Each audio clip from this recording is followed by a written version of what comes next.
Back over here to 2. The California Assembly has just passed a redistricting plan that would likely give Democrats more seats in Congress. It now moves on to the state Senate. The new map would shift 5 Republican House seats to be more favorable to Democrats in the midterms. That's in theory. Californians will have to vote on a constitutional amendment for the new boundaries during a special election this November. All this comes in response to Texas Republicans advancing maps that would give a 5-seat advantage, again in theory, to the GOP. The Texas Senate is set to vote on this today after it passed the House. For insight on all of this redistricting drama, we turn to former House Speaker Kevin McCarthy.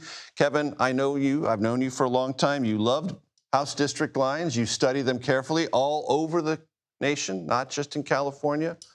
Evaluate where we are as a nation in this back and forth. I'll do that. But first, one thing you have to admit on your earlier story, I thought I just read a point that it's been 7 days since there's been a murder in D.C., one of the longest times. And that is correct. I feel like it's safer. But okay, people are arguing about Texas and California. And what people have to understand, we've got the 10th Amendment, so states are different. So what you want to look at are the states' constitutions. In Texas state constitution, the legislature can draw the map, okay? In California, the voters decided in 2011 that an independent commission would draw it. And a couple points about that. Nobody on the commission could run for one of those seats for 10 years. It also says legislatures cannot draw the lines, okay? In that place of where it is, the voters voted for it with 61% of the vote. That's a major, major victory in the process. And it wasn't one party doing it. There was one party fighting it. Nancy Pelosi and Gavin Newsom spent hundreds of thousands of dollars to try to defeat it. But now Gavin comes in because he wants to be president. Governor Gavin Newsom. Yes. A couple months ago, he's interviewing Steve Bannon. Today, he's fighting. Who knows who he'd be next? He can impersonate anybody. But he wants to override the Constitution. So here, it's illegal for the legislature to draw the lines. Unless there's this special election mandate to do so. Okay, even when they do this special election mandate, normally if individuals put a motion on the ballot by signatures, they have to wait like 130 some odd days. Here, no, it's over very quickly. But the voters have a say. And what do you think the voters are going to say? If this election is about whether you want to keep a commission or let legislatures draw, the commission will win. This is what not. But what Gavin is trying to make is that this is a referendum on Texas Trump. and Trump. And that's not the case because it's not 5 seats, it's 9 seats. Now let's remember this. Okay, even if Texas redraws their lines, Republicans will have about 72% of the districts, right?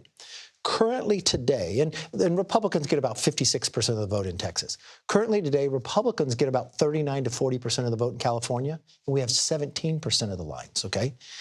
Democrats today have 83%. They want to take Republicans to 6%, to have 94%. When they drew the lines last time, I was in the minority leader. Nancy Pelosi was speaker.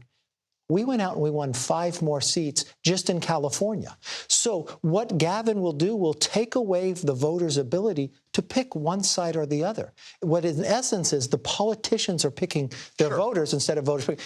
I like people to have, look, we were in the minority. We wanted to win. We had to get better candidates, better ideas. Better messaging. Yes. This More takes money. this all away. And this is 52 seats in California. So I truly believe you're going to find, look, League of Women Voters are opposed to this.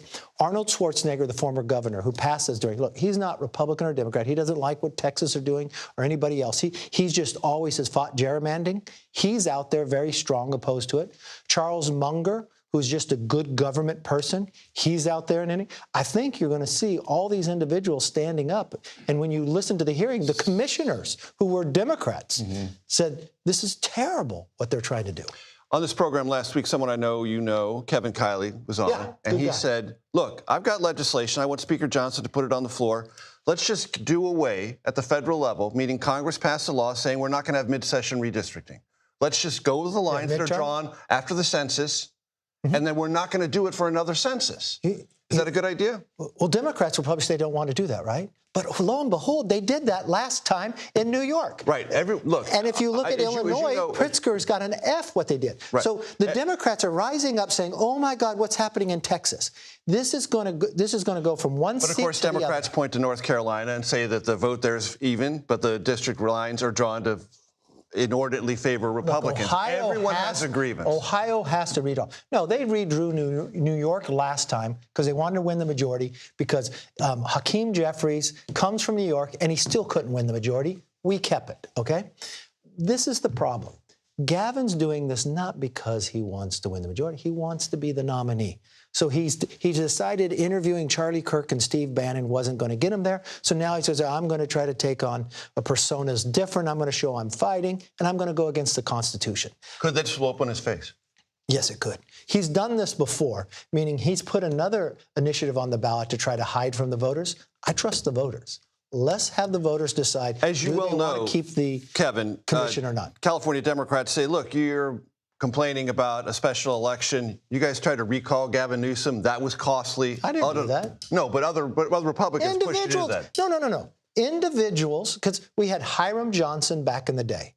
California is progressive. You want to put something on the ballot, you go out and get enough signatures based upon the last election, and you could put something on the ballot. The power rests with the people. But for that same point, when we had the commission draw the lines and 83% of the seats went to Democrats, did I leave the state? Did I protest? Did I say, no, I sat and worked within the rules and I won the majority. 5 seats out of Nancy Pelosi's own state, and I had a 5-seat majority. She lost it in California. Now he wants to override the Constitution. That's just wrong. Each state has their own constitution. What he is doing is overriding California's constitution. One other quick question about Texas. Chip Roy, who I know you know well, served in the House, is going to run for Attorney General in Texas, leaving the House of Representatives. Your thoughts? You know, look, he's an attorney. I don't know if he's ever practiced, but I think he'll be a formidable candidate. But I think there's 3 or 4 others running. We'll have to see where it goes. Mm-hmm. We'll be out there giving speeches for Chip Roy.